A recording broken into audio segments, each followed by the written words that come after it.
those of us who are not restrained from speaking about BBI, because I think it is only the IEBC that was restrained in accordance with what I saw. So me, I have not been stopped. I have not been stopped. I am a citizen. In fact, I can go on preaching about BBI.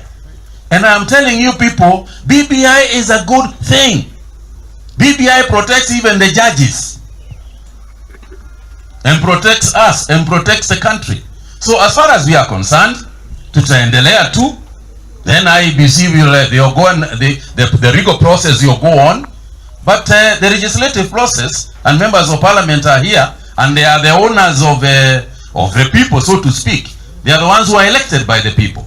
So they'll keep on telling us about BBI, and you'll keep on listening about BBI. The process by which eventually we get the constitution sometimes is challenging. Even the last constitution we got was also challenging. But the constitution came.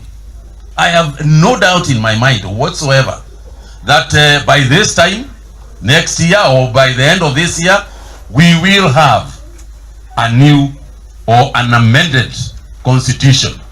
And God knows that is true.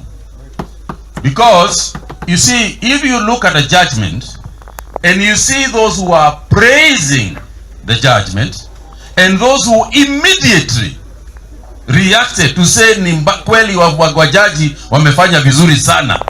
If you look at them and you list them down and you list out, huyu alisema jaji amefanya vizuri, huyu alisema jaji amefanya vizuri. If you look at that listing of all those people, then you can see who is in support and who is not in support.